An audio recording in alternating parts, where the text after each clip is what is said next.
I once believed that life unfolded in predictable chapters. College, career, marriage, kids, a straight line drawn through time without detours. That was before I met him. Before the apartment on Wicker Street. Before my certainty began to crumble like the plaster in our pre-war building. My name is Eli, and this is the story of how I began to discover who I really am. The key stuck in the lock. I jiggled it, feeling sweat prickle at my hairline despite the September breeze. 3 cardboard boxes labeled books rested at my feet, and my arms ached from carrying them up 4 flights of stairs. The landlord had promised the elevator would be fixed any day now. Sure. After a final violent twist, the lock surrendered with a satisfying click. The door swung open to reveal hardwood floors bathed in golden afternoon light. Dust motes danced in the sunbeams slanting through tall windows. The apartment seemed to breathe with possibility. "Hello?" I called out, stepping inside. The ad had mentioned a roommate, some graduate student I'd yet to meet. My parents had been horrified that I'd chosen not to live in the dorms, but after 18 years in a small town where everyone knew everyone else's business, I craved anonymity, independence, a fresh start. No answer. He deposited my boxes by the empty bookshelf in what would be my room, then returned to the truck for another load. On my 3rd trip up, arms laden with kitchen supplies, I heard it. Laughter, deep and melodic, drifting through the open door. I paused in the hallway, caught off guard by the strange flutter in my chest. The laugh came again, closer this time, mixed with the sound of footsteps on the stairs. "No, I promise I'll call back later." "Yes, I know." "Okay, love you too." A figure rounded the corner carrying a guitar case and a bag of groceries, phone wedged between ear and shoulder. When he saw me, he stopped short. "Gotta go," he said quickly into the phone. "My new roommate's here." He slipped his phone into his pocket and offered a smile that seemed to illuminate the dim hallway. "You must be Eli." I nodded, suddenly conscious of my sweaty t-shirt and the collection of mismatched mugs threatening to spill from the box in my arms. "I'm Gabriel. Everyone calls me Gabe." He set down his groceries and extended a hand. I shuffled my box awkwardly to free my right hand. His grip was warm and firm, his palm slightly calloused, guitarist's hands. His eyes were hazel with flecks of gold, bright against olive skin, and his dark curls fell in careless waves. "Need help with that?" He gestured to my box. "I'm good, thanks," I managed, though my arms were beginning to tremble with fatigue. He raised an eyebrow but didn't push it. "Well, welcome home." Home? The word caught me by surprise. This wasn't home, just a temporary arrangement until I figured out what came next. Home was my parents' place back in Millfield, with its familiar creaking porch swing and the maple tree I'd climbed as a child. Yet as I followed Gabe into the apartment, watching sunlight play across his shoulders, something inside me shifted. Something I couldn't name. By evening, my room resembled something habitable. Bed assembled, books stacked on shelves, clothes hung in the closet. I collapsed onto the mattress, listening to the muffled sounds of Gabe moving around in the kitchen. The smell of garlic and onions drifted under my door. My stomach growled in response. I hadn't eaten since the gas station breakfast sandwich at 7 a.m. I found Gabe at the stove, stirring something in a battered pot. An open bottle of red wine sat on the counter beside 2 mismatched glasses. "Hey," he said without turning. "Hope pasta's okay. It's kind of my go-to on moving days." "You didn't have to cook for me," I said, hovering awkwardly in the doorway. He glanced over his shoulder, that easy smile returning. "Consider it a welcome gift. Besides, I was cooking for myself anyway." He nodded toward the wine. "Pour us both a glass." I hesitated. Back home, alcohol had been something consumed in secret, in the backs of pickup trucks or basements when parents weren't home, not something casually shared over dinner. Gabe seemed to read my hesitation. "No pressure. There's water in the fridge if you prefer." "No, wine's good." I reached for the bottle, determined not to seem provincial. My hand trembled slightly as I poured, spilling a few drops on the counter. "Perfect," Gabe said, as though I hadn't just made a mess. He turned down the burner and took one of the glasses, raising it slightly. To new beginnings. I clinked my glass against his, our eyes meeting briefly over the rims. The wine was dry and warm, nothing like the sweet, cheap stuff my high school friends used to sneak from their parents' liquor cabinets. So, Eli from Minnesota, Gabe said, returning to his sauce. What brings you to Chicago? Northwestern, pre-med. Ah, a future doctor, following in the family footsteps? I blinked, surprised by his perception. My dad's a general practitioner. Small-town medicine. And you? Specializing? Not sure yet. I took another sip of wine. What about you? The ad said you're in grad school. Ethnomusicology. He pronounced the word with a slight flourish. Music and culture, essentially. How people express identity through sound. That's specific, he laughed. It is. Not exactly the practical choice my parents had hoped for. But it's what I love. I watched him move around the kitchen with easy confidence, adding pinches of this and that to the sauce without measuring. Everything about him seemed fluid, unrehearsed. I envied that freedom. Almost ready, he said. Want to grab some plates? Second cabinet on the left. We ate at the small kitchen counter, knees occasionally bumping beneath the narrow overhang. Gabe asked questions about Minnesota, my classes, my favorite books, and actually seemed interested in the answers. I found myself talking more than usual, drawn out by his attentiveness. So, no girlfriend back home? He asked casually, twirling pasta around his fork. No, I focused on my plate. I dated a bit in high school, but nothing serious. A half-truth. I'd taken girls to prom and homecoming because it was expected, but those relationships had always felt like performances, me playing a role I'd been assigned. What about you? I asked, eager to deflect attention. Something flickered across his expression. Amusement, maybe? Not currently, no. He rose to refill our wine glasses, then handed mine back. Our fingers brushed during the exchange, a fleeting warmth that lingered on my skin. Have you ever wondered, he asked, meeting my eyes over the rim of his glass, who you might become if you let yourself? The question caught me off guard. What do you mean? He set down his glass, considering. I think we all have versions of ourselves we keep hidden, even from ourselves sometimes. The people we might be if we weren't so afraid. I'm not afraid, I said automatically, defensively. His smile was gentle, not mocking. Everyone's afraid of something, Eli. The way he said my name sent a strange ripple through me. I blamed the wine. The first weeks of the semester passed in a blur of lectures, labs, and late-night study sessions.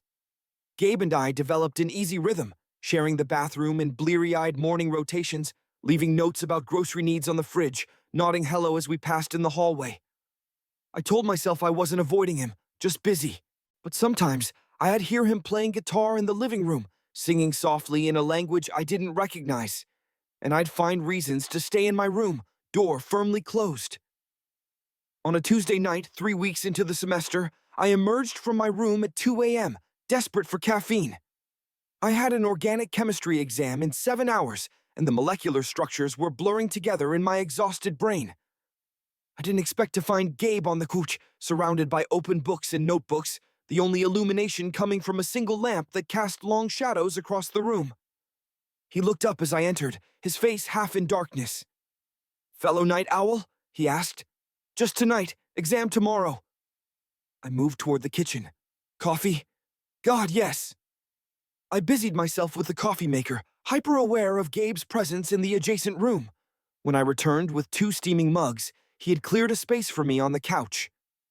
What are you working on? I asked, handing him a mug. Dissertation proposal, due next week, and I'm still trying to narrow my focus. He rubbed his eyes, my brain starting to melt. I know the feeling. I sank down beside him, leaving what I hoped was an appropriate distance between us. Chemistry? He asked, nodding toward the flashcards peeking from my pocket. Organic. I'm drowning in carbon bonds. Want to quiz each other? Different subjects, but same principle. And so we began an unlikely study session, taking turns posing questions across disciplines. Gabe explained the cultural significance of modal scales in Turkish folk music. I walked him through the steps of glycolysis. The hours slipped away, marked only by the gradual emptying of our coffee mugs. When I was 8, Gabe said during a lull, I told my parents I was going to be a rock star. And my mother bought me classical guitar lessons instead. He smiled at the memory. Her compromise. If I was going to play, I'd do it properly. Did you hate it? Initially, then I fell in love with it. His fingers moved unconsciously, as if finding positions on invisible strings. What about you? What did little Eli dream of becoming? I hesitated. A doctor, always. Always? His tone was gently skeptical. No astronaut phase? No desire to be a firefighter or baseball player? I knew what was expected, I said, then immediately regretted how it sounded. And what about now? Still what's expected? I stared into my empty mug. It's a good path, stable, meaningful. But is it yours? Before I could respond, Gabe reached across the space between us. For one heart-stopping moment, I thought he was going to touch my face. Instead, he gently tucked a strand of hair behind my ear, his fingertips grazing my temple. Sorry, he said softly. That was bothering me. I couldn't speak, couldn't move. The air between us seemed cured with something dangerous and exhilarating. Gabe broke the tension first, glancing at his watch. Shit, it's almost 4. You should try to get some sleep before your exam. I nodded, grateful for the exit. Yeah, thanks for the distraction. Anytime, Rumi. He gathered his books. Good luck tomorrow. You'll crush it. I retreated to my room, heart hammering against my ribs, and lay awake until dawn. October arrived with a sudden chill, sweeping crimson and gold leaves across campus pathways. I'd settled into a rhythm, classes, study groups, occasional outings with classmates who could become friends if I let them. And always, at the periphery of my consciousness, Gabe. He'd invited me several times to shows where he was performing, small venues, coffee shops, cultural centers. I declined each time, offering plausible excuses about workload that weren't entirely untrue. One evening, returning from the library as dusk settled over the city, I found Gabe on our small balcony, nursing a beer, gazing out at the skyline beginning to twinkle with lights. Without thinking, I joined him. Hey, he said, seeming pleased by my presence. Good day? Long, but productive. I leaned against the railing, close enough to feel the warmth radiating from his body in the cool evening air. Beer in the fridge if you want one. I shook my head. I'm good. We stood in comfortable silence for a while, watching as the sky deepened from periwinkle to indigo. The city sprawled before us, a constellation of artificial stars. You know, Gabe said quietly, I always thought I'd feel small in a city this size. Anonymous. Just another face. Don't you? Sometimes. He turned slightly toward me. But then, there are moments when I feel more seen than I ever did back home. Like I can be exactly who I am here, and it matters more because it's by choice, not default. His words resonated in a way I wasn't prepared for. All my life, I'd known exactly who I was supposed to be. The good son, the diligent student, the future doctor. I'd never considered that identity could be a choice rather than an inheritance. You're lucky, I said, to know who you are. Gabe studied me for a long moment, his expression unreadable in the gathering darkness. I think you know too, Eli. You just haven't admitted it to yourself yet. Something in his tone made my pulse quicken. What's that supposed to mean? Nothing bad. He shifted closer, his shoulder now touching mine. Just that I see parts of you, parts I recognize. Because? Because they're in me too. His voice dropped lower. You see parts of me no one else ever has. A gust of wind swept across the balcony, raising goosebumps on my arms, from the cold, I told myself, not from the way Gabe was looking at me, steady and certain. You're shivering, he said. I'm fine. Always fine, aren't you? There was gentle challenge in his voice. Always in control. Is that bad? It's safe. He turned fully toward me now, but safe isn't always where the good stuff happens. My mouth went dry. Gabe, I see how you look at me sometimes, he said quietly, when you think I don't notice. Panic flared in my chest. Denial rose to my lips, automatic and desperate. I don't... It's okay, Eli. I look at you too. The world seemed to tilt beneath my feet. This couldn't be happening. I didn't. Guilt crashed over me in waves. What would my parents say? My friends back home? The future I'd planned so carefully suddenly seemed to shimmer and distort, like a mirage. Yet beneath the panic and guilt was something else. Something that felt strangely like relief.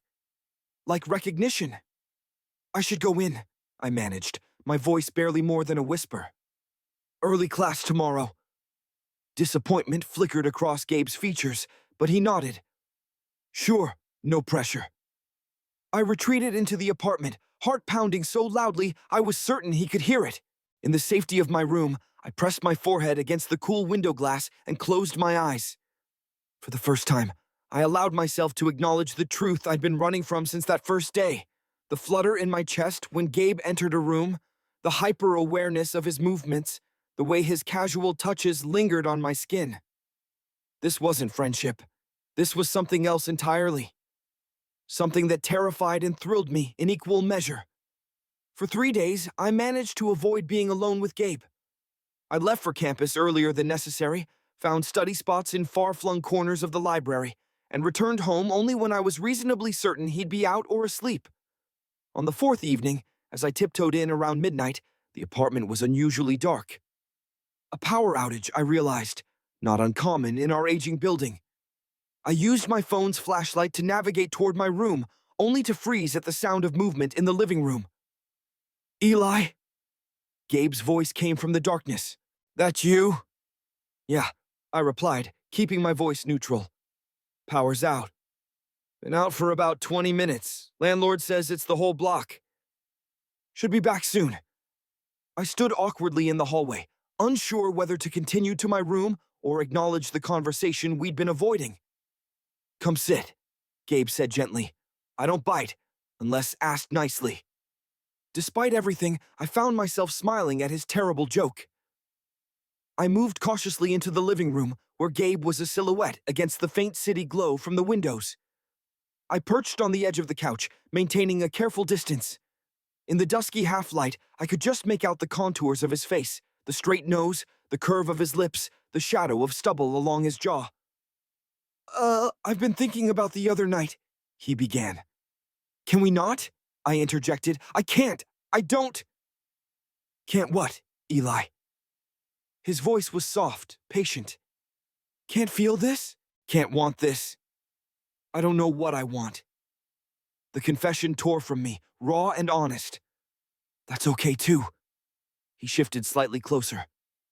Not knowing is part of figuring it out. What if I never figure it out? You will. The certainty in his voice was both comforting and terrifying. Some people just take the scenic route. A laugh escaped me, unexpected and genuine. Is that what this is? The scenic route? Maybe, or maybe it's just the right route for you. The darkness felt like a confessional, making it easier to speak truths I had never dared acknowledge in daylight. I'm scared, I admitted, of what people will think. That, and of being wrong. Of ruining everything I've planned. Plans change, people evolve. He was close enough now that I could feel his breath warm against my cheek. That's the whole point of living. My heart hammered against my ribs. I don't know how to do this. Do what? Be different than I've always been. You already are different. His hand found mine in the darkness. You just need to accept it. Gabe's fingers intertwined with mine, warm and sure. His thumb pressed into my palm in a slow, deliberate gesture that felt like a promise. Then, with aching gentleness, he lifted my hand and brushed his lips against my knuckles. Not quite a kiss, but an invitation to one. My breath caught in my throat. The apartment seemed to shrink until there was nothing but this moment, this touch, this man whose presence had somehow rearranged everything I thought I knew about myself. And then, as if on cosmic cue, the apartment plunged into complete darkness as even the faint ambient light from the city disappeared. In the perfect blackness, I felt Gabe's other hand find my face, his thumb tracing the line of my jaw. "Eli," he whispered, my name like a question on his lips. And before I could answer, before I could decide whether to flee or stay, everything went dark. In the perfect darkness, I felt his breath against my cheek. Warm, alive with possibility. "Eli." Gabe whispered again, closer now. My name on his lips sounded like a question I'd spent my whole life avoiding. My heart hammered against my ribs. This was the moment to pull away, to retreat behind the walls I'd carefully constructed, to become again the person everyone expected me to be. Instead, I leaned forward blindly, my forehead touching his. "I don't know what I'm doing," I confessed, my voice barely audible even in the silence. "Neither do I," Gabe replied, his fingers still intertwined with mine. "Not really, but I know what I want." The darkness was a mercy, hiding the flush I felt spreading across my face. "What's that?" "You." Just one word, yet it contained multitudes, desire, affirmation, invitation.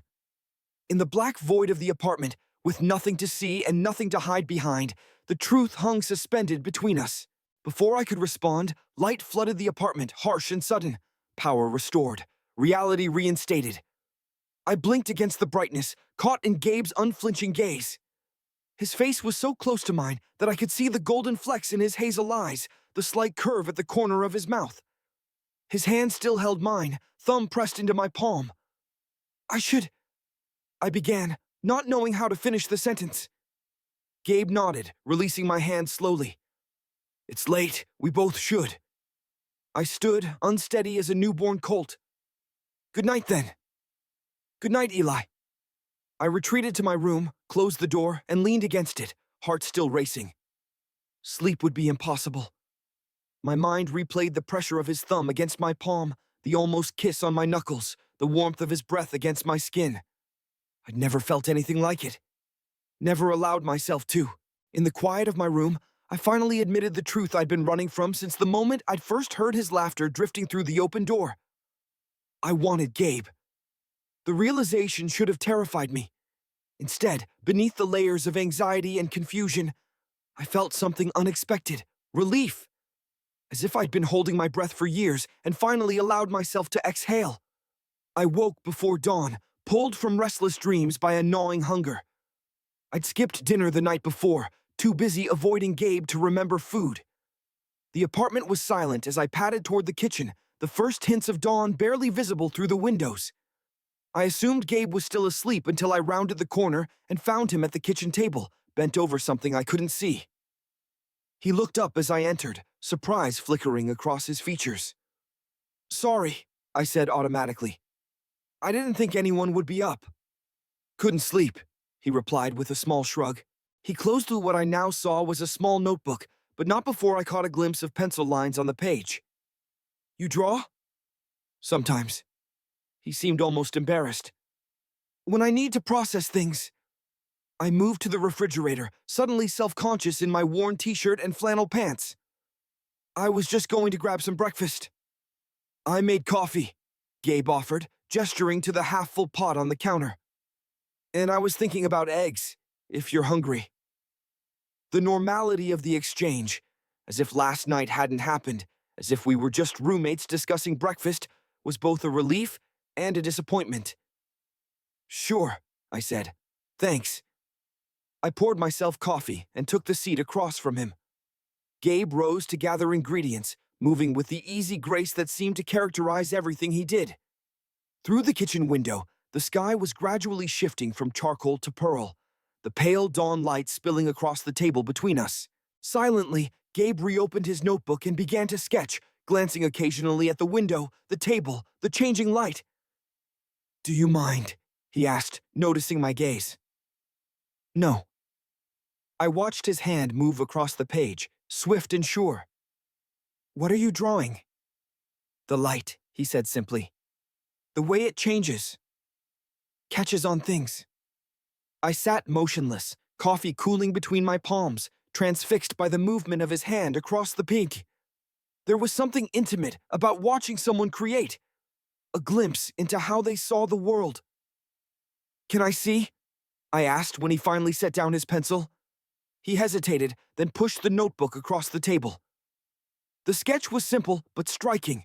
The kitchen table, 2 coffee mugs, the window behind framing the dawn ski, but there was something more, something captured in the quality of the light that made the ordinary scene feel sacred. Luminous. It's beautiful, I said honestly.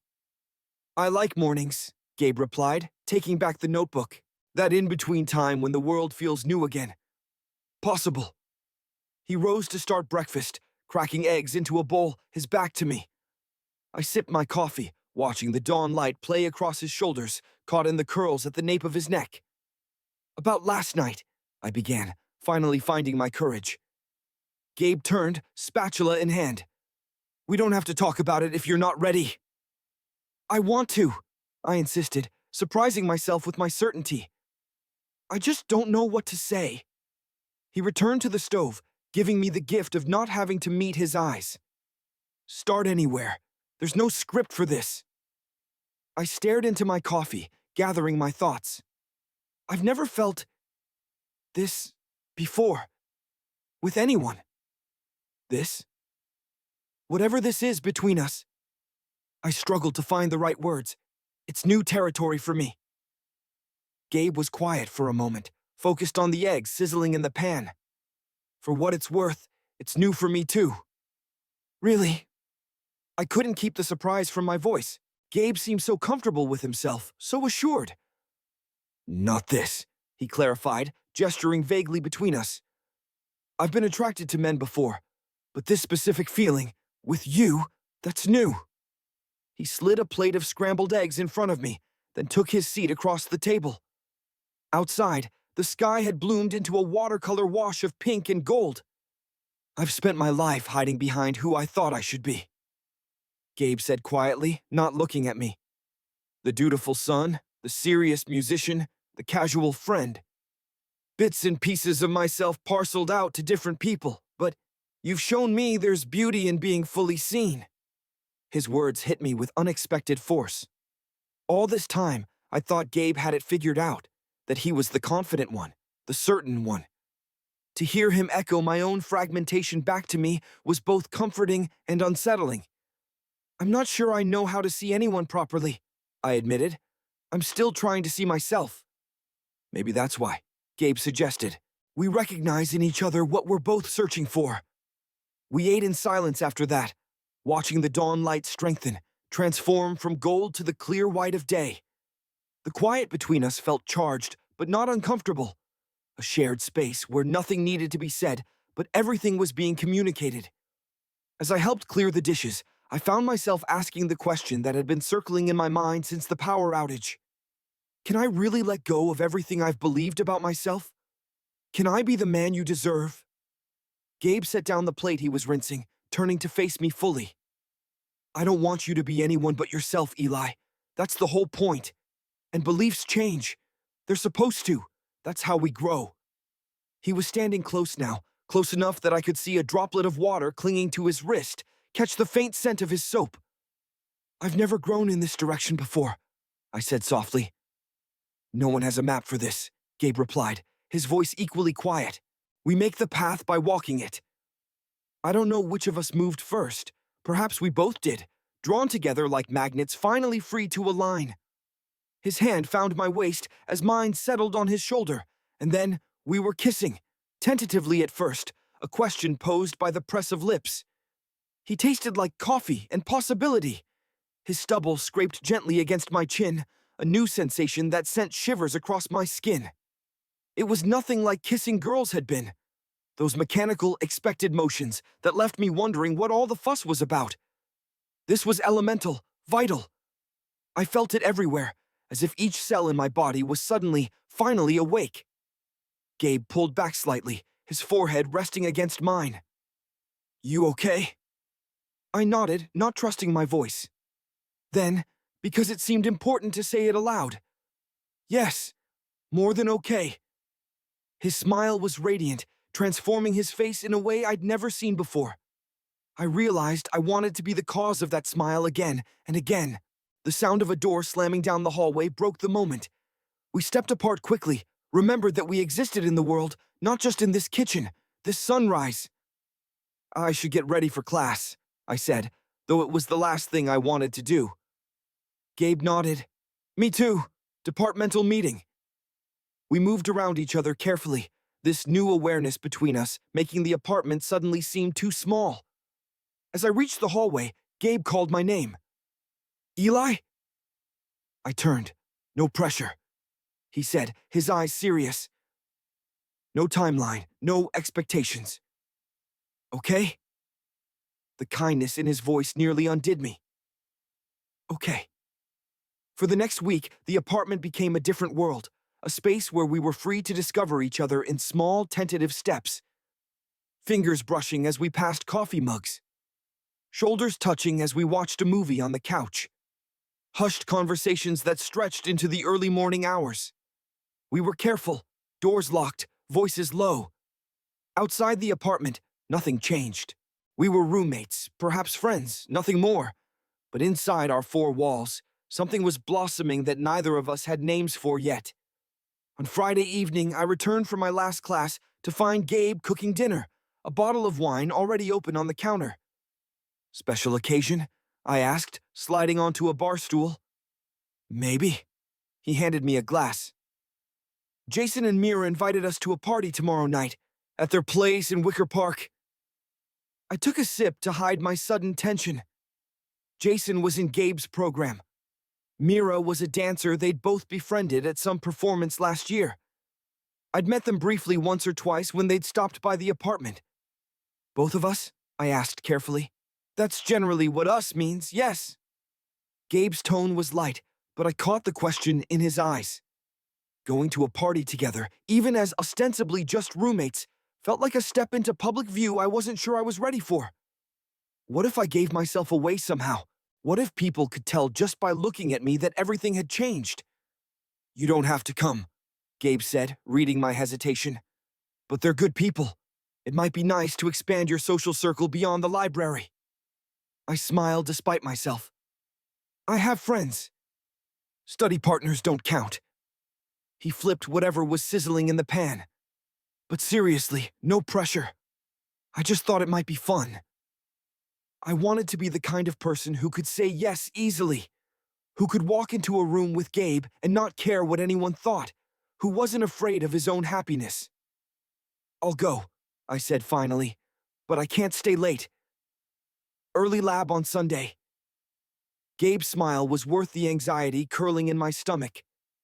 "It'll be fun, I promise." The party was in full swing when we arrived, music pulsing through an apartment filled with people I didn't know. Gabe moved through the crowd with easy familiarity, greeting friends, introducing me with casual gestures. "Gabe's roommate," I heard myself described over and over. Each time I wondered if they could see the truth, that I was becoming something more than that, something I didn't yet have words for. I nursed a beer, watching Gabe across the room. He was deep in conversation with a slender man with a neatly trimmed beard, their heads bent close to hear over the music. Something like jealousy flared unexpectedly in my chest. "So you're Eli," a voice said beside me. I turned to find Mira, our hostess, appraising me with curious eyes. She was striking. Long dark hair, sharp cheekbones, an intensity about her even in stillness. "And you're Mira," I replied, trying to match her directness. "Thanks for having me." "Gabe talks about you a lot," she said, a hint of something I couldn't interpret in her voice. I took another sip of beer to hide my surprise. "Does he?" She nodded, still studying me. "It's nice to finally put a face to the name." Across the room, Gabe laughed at something the bearded man said, his head tilting back, throat exposed. I couldn't look away. Mira followed my gaze, and when I turned back to her, something had shifted in her expression.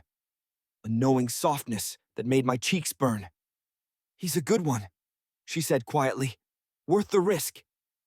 Before I could respond, she was called away by another guest. I stood frozen, wondering how transparent I'd become, how obvious the change in me was to others. The party continued around me, people dancing, drinking, shouting over the music. I felt suddenly, acutely out of place, as if I were watching my life from outside my body. I found Gabe in the kitchen, helping Jason mix drinks. "I think I'm going to head out," I said, trying to sound casual. "Not feeling great." Concern immediately replaced Gabe's easy smile.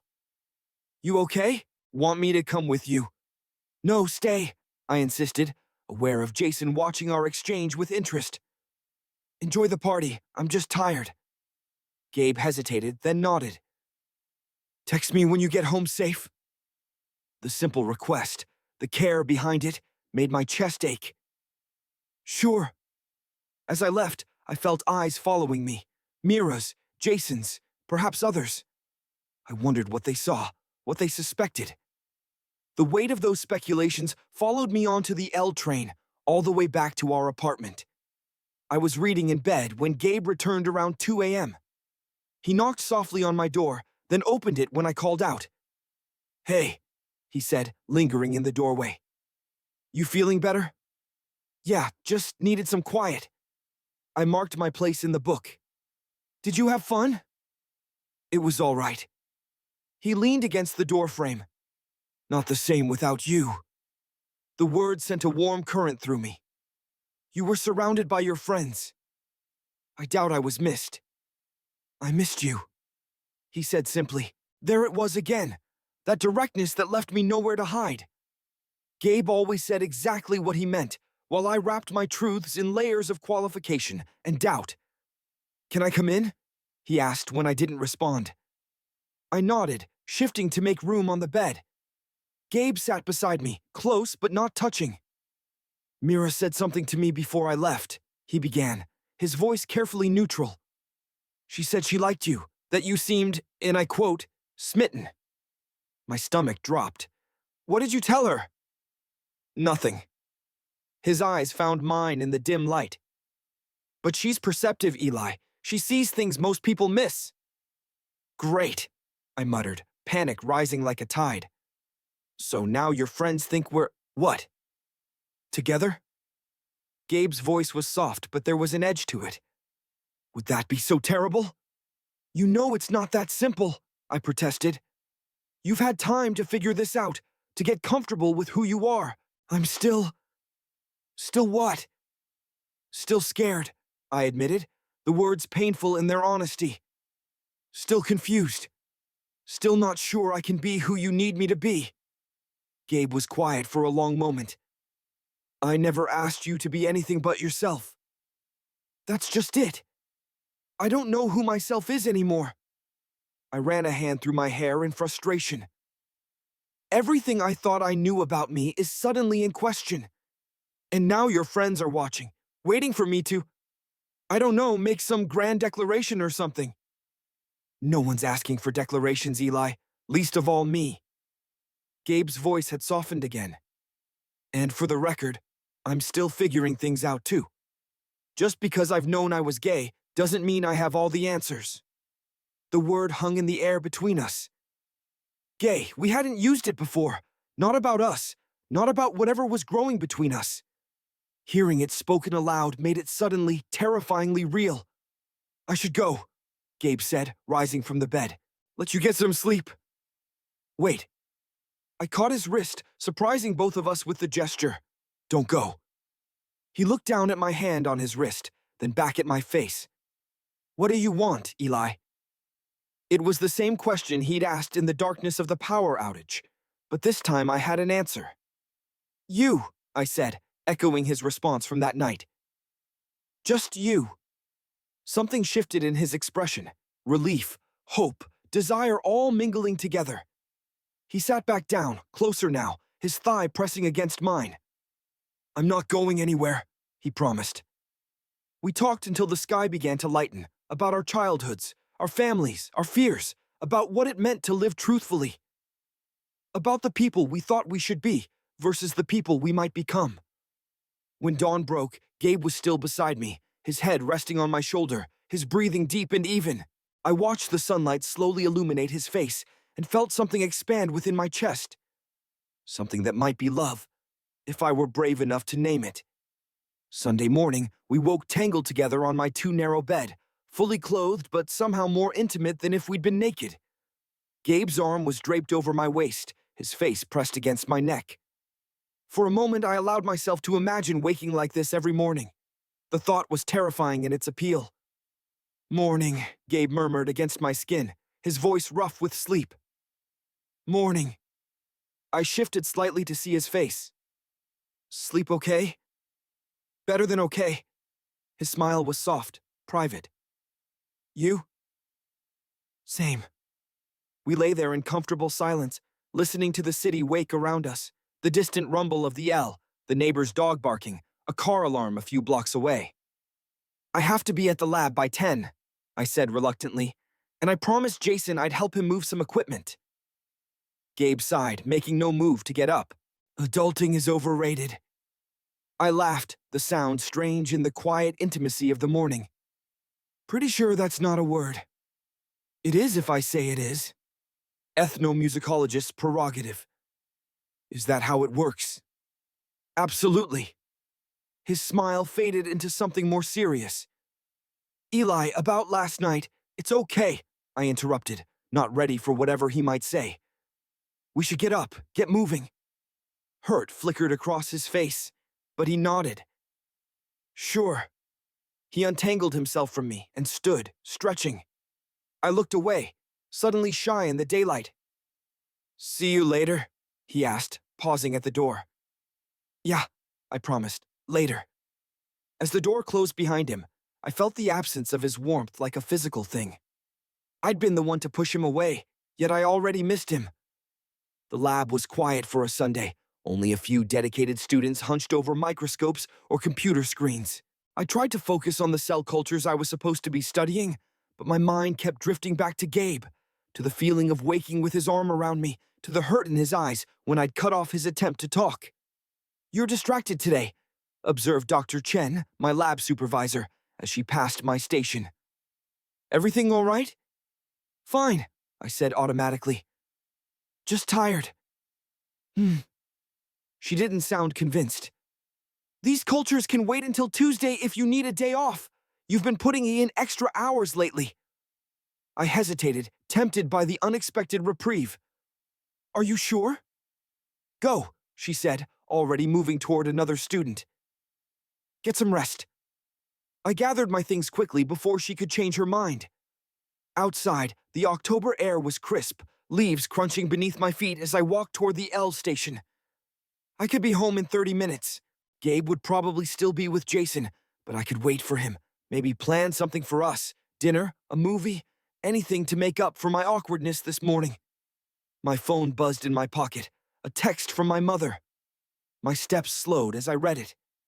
"Dad and I booked flights to Chicago for Thanksgiving weekend. Surprise. Can't wait to see your apartment and meet your roommate. Love you."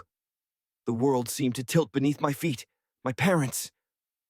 Coming here, to our apartment, where they would meet Gabe. See how we looked at each other. Notice how we moved around each other. Panic rose in my throat, sharp and metallic.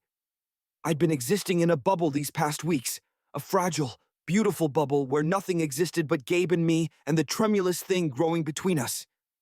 Now reality was intruding, demanding acknowledgement. What would my father think? A man who still referred to my cousin's husband as his friend. What would my mother say when she realized the truth? Would I lose them? Could I bear that cost? I changed direction, no longer heading home but walking aimlessly, trying to outpace the storm of thoughts in my head. Before I realized where I was going, I found myself at the lakefront, waves crashing against the concrete embankment. I sat on a bench, staring out at the gray expanse of water. In Minnesota, lakes had been peaceful things. Still mirrors reflecting the sketchy Lake Michigan was different, vast, restless, powerful. Today it matched my mood, choppy waves whipped by a biting wind. I lost track of time sitting there, watching the water change colors as clouds shifted overhead. My phone buzzed several times, but I ignored it.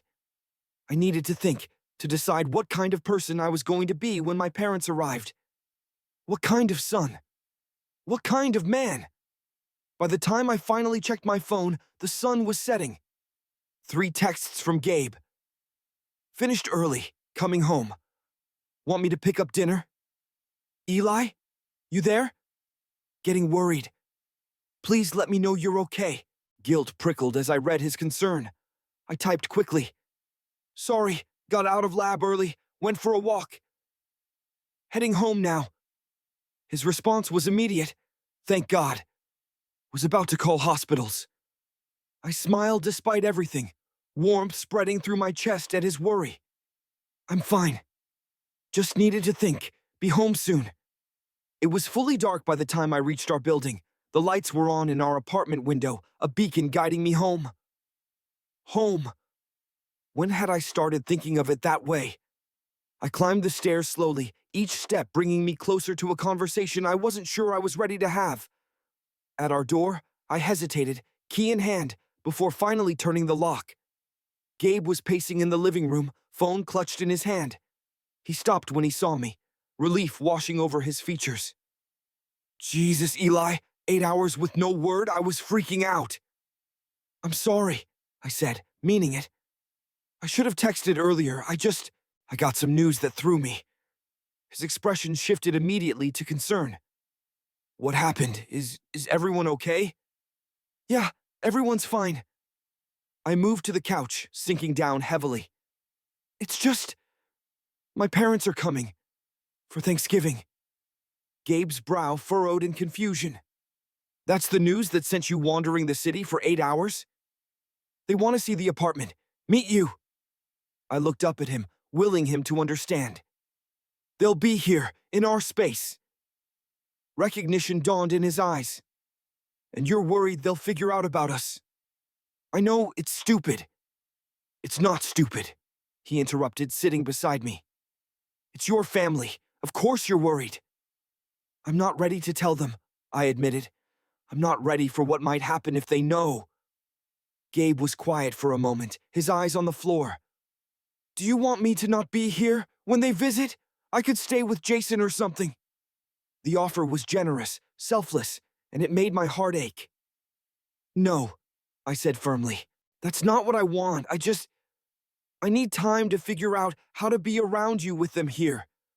How to not give everything away. Gabe took my hand, his thumb tracing circles on my palm. We'll figure it out. One step at a time. I leaned into him, drawing strength from his solidity. I'm sorry I disappeared today. Just don't do it again, he murmured against my hair. My imagination got pretty dark after hour 6. I won't, I promised. Gabe? Thank you for understanding, for being patient with all of this. I gestured vaguely at myself, at the mess of emotions I'd become. This, he said, mimicking my gesture, is worth being patient for. Over the next week, we settled into a new rhythm, careful around each other in public spaces, but increasingly vulnerable in private ones. The first real kiss in the narrow hallway outside the bathroom, my back pressed against the wall, Gabe's hands in my hair. Quiet conversations as we fell asleep in my bed or his, learning each other's stories, fears, dreams. But always, beneath the surface of our growing intimacy, ran the undercurrent of my anxiety. About who might see us, what they might think, what my parents would say when they inevitably realized the truth. Gabe never pushed, never demanded more than I could give. But sometimes I caught a shadow in his eyes when I pulled away too quickly at a knock on the door, or when I introduced him to classmates simply as my roommate. On a chilly Wednesday evening, we were returning from a movie, walking the requisite foot apart on the sidewalk, careful not to let our hands brush, when we ran into Mira outside our building. Well, hello, neighbors, she said, her sharp eyes taking in the careful distance between us. Good movie. Predictable plot, great cinematography, Gabe replied with an easy smile. What brings you to our side of town? Dance class. She gestured to the gym bag slung over her shoulder. Just finished. An awkward silence fell. I shifted my weight, acutely aware of how stiff I must look, how obviously uncomfortable. We should get upstairs, I said finally. It's freezing out here. Right. Mira's smile didn't quite reach her eyes. Don't let me keep you. Gabe hesitated, glancing between us. You want to come up for a drink, Mira? Warm up before heading home? The invitation surprised me, though it shouldn't have. This was who Gabe was. Generous, inclusive, unafraid of complications. It was one of the things I loved about him. The thought hit me with unexpected force. Love. Was that what this was? This tangle of desire, admiration, fear, and longing. I don't want to intrude, Mira was saying, her eyes flickering to me. You're not, Gabe insisted. Right, Eli? There was a challenge in his voice, gentle but unmistakable, a test of sorts. Was I willing to let his world and mine overlap, even in this small way? Right, I said, forcing warmth into my voice. Come up, we have wine. Mira's face brightened. Well, if there's wine. The three of us climbed the stairs, Gabe and Mira chatting easily about mutual friends, upcoming performances, department gossip. I listened without contributing much, wondering what she saw when she looked at us. Wondering if she'd tell others. Wondering why I cared so much. Inside the apartment, Gabe opened a bottle of red while I gathered glasses. Mira wandered to the bookshelf, examining our merged collections. Interesting combination, she observed. Medical texts and world music studies. Plus what looks like every Stephen King novel ever published. Those are mine, I admitted. Guilty pleasure? Nothing guilty about King, she replied, pulling one from the shelf. The man knows how to tell a story. She continued her exploration of the apartment, pausing at the small table by the window where Gabe often sat to draw. His sketchbook lay open, a half-finished drawing visible. These are really good, Gabe, she said, leafing carefully through the pages. I didn't know you were so talented. I moved to her side, curious. I'd seen Gabe draw many times now, but I'd never looked through his sketchbook without invitation. The pages revealed cityscapes, cloud formations, hands in various positions, and me. My profile as I read on the couch. My hands wrapped around a coffee mug. My eyes looking down, lashes casting shadows on my cheeks. Heat rose to my face as I realized how many times I appeared in the pages. How closely he must have studied me. How much of me he'd seen that I hadn't meant to show. I glanced up to find Mira watching me, a soft understanding in her eyes. He's very observant, she said quietly. Gabe joined us, wine glasses in hand. Who's observant? You are. Mira accepted a glass. These drawings are beautiful. Gabe's eyes met mine, a question in them. Are you okay with her seeing these? I nodded slightly, surprising myself with how much I meant it. There was something liberating about Mira seeing the evidence of what existed between us. About having at least one person in the world who knew without being told. The evening unfolded easily after that, conversation flowing as freely as the wine, laughter warming the apartment. I found myself relaxing, even enjoying Mira's company. When she left around midnight, she hugged us both goodbye. We should do this again, she said. Maybe with Jason next time. After she was gone, Gabe pulled me into his arms. Thank you, he murmured against my temple. For what? Letting her in. I know it wasn't easy for you. I nestled closer, drawing comfort from his solidity. It was easier than I expected. She won't say anything, Gabe assured me. Not to anyone. I know. And surprisingly, I did know. I think I might be okay with her knowing. With Jason too, maybe. Gabe drew back slightly to look at me. Yeah? Baby steps, I said with a small smile. But yeah. He kissed me then, soft at first, then with increasing hunger. I responded in kind, weeks of restraint dissolving in the heat between us. We stumbled down the hallway toward his bedroom, hands exploring under shirts, breaths coming faster. At his door, Gabe paused, his forehead resting against mine. "Are you sure?" he asked, voice rough with desire. "I'm sure," I replied, surprised by my own certainty. What followed was a revelation, clumsy at times, tender at others. His body against mine, strong and warm. The feel of his hands, his mouth, his skin. The whispered encouragements and soft laughter when things didn't go as planned. The moment of completion that left us both breathless, clinging to each other in the dark. Afterward, as we lay tangled in his sheets, I felt different, as if something fundamental had shifted within me, as if I'd crossed a threshold I hadn't even known was there. "You okay?"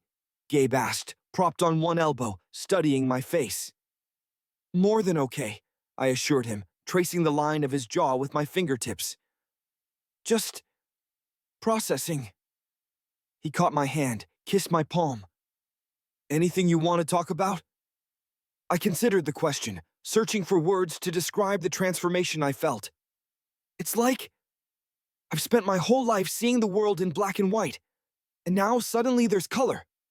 Everywhere, and it's overwhelming but also beautiful. Gabe's smile was luminous in the dimness. That's a good start. The next morning, I woke to an empty bed and the smell of coffee. Wrapping myself in Gabe's robe, I padded to the kitchen to find him on the fire escape outside the window, a mug cradled in his hands, gazing at the city below. He glanced up as I approached, his face breaking into a smile that made my heart stutter.